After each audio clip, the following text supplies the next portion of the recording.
வாக்காளர் பட்டியலில் இருக்கிறவங்களோட விவரம் மேலே இருக்கு. இப்போ அவங்களோட டேட் ஆஃப் பர்த் மேலே இருக்க வாக்காளர் இப்போ தீபான்னு இருக்காங்க. அவங்களோட டேட் ஆஃப் பர்த் வந்து அவங்களோட ஆதார் கார்டை கேட்டு வாங்குங்க. அதில் என்ன டேட் ஆஃப் பர்த் இருக்கோ அவங்க என்ன ப்ரூஃப் கொடுக்குறாங்களோ அதில் உள்ள டேட் ஆஃப் பர்த்தை இந்த களத்தில் ஃபில்அப் பண்ணணும். அடுத்தது வந்து ஆதார் நம்பர், அவங்களோட ஆதார் நம்பரு, அவங்களோட மொபைல் நம்பர் அடுத்த கட்டத்தில் எழுதணும்.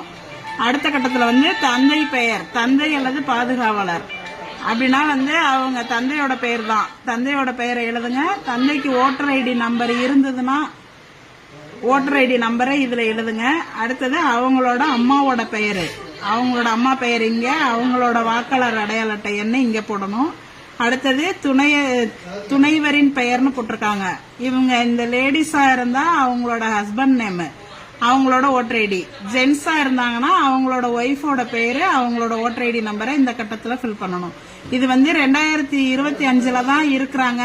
2002 அவங்களுக்கு ஓட்டு இல்ல அப்படின்னாக்க இதை மட்டும் நீங்க ஃபில்அப் பண்ணி கீழே வந்து வாக்குச்சாவடி இது அவங்கள்ட்ட கையெழுத்து வாங்கிக்கிட்டு கீழே நீங்க சைன் பண்ணி கொடுத்துட்டா போதும்.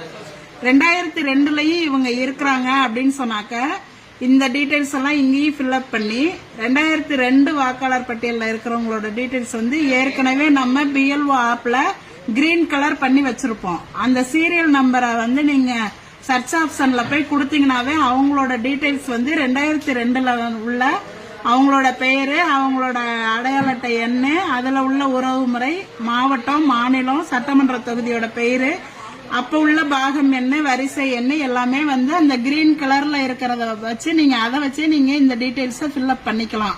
2002 இருந்தாங்கன்னா. அப்படி 2002 இவங்களுக்கு ஓட்டு இல்ல அப்படின்னு சொன்னாக்க அவங்களோட உறவினர் யாராவது, அதாவது அப்பாவோ அம்மாவோ, இந்த மேல உள்ள வாக்காளரோட அப்பாவோடதோ அம்மாவோடதோ 2002 இருந்துச்சுன்னா அதோட டீடைல்ஸ வந்து நீங்க இந்த சைடு எழுதணும். இல்ல அவங்களுக்கு 2002 அவங்க அம்மா அப்பாவோட ஓட்டு இல்லை அப்படின்னாக்க இங்க வந்து பென்சில்ல இல்லைன்னு எழுதிருங்க. அதே மாதிரி இந்த சைடும் வந்து அவங்களுக்கு 2002 ஓட்டு இல்ல அப்படின்னா இங்கேயும் இல்லைங்கிறத பென்சில்ல எழுதிக்கிங்க. எழுதிட்டு வாக்காளர்கள்ட்ட இந்த சைன் வாங்கிக்கிங்க. நீங்க ஒரு சைன் போடுங்க. 2 ஃபார்மையும் அவங்கள்ட்ட கொடுத்துட்டு ஃபில்அப் பண்ணி வாங்கணும். இதுல ஏதாவது சந்தேகம் இருந்துச்சுன்னா கேளுங்க, நாங்க சொல்றோம். இப்படிதான் ஃபில்அப் பண்ணணும்.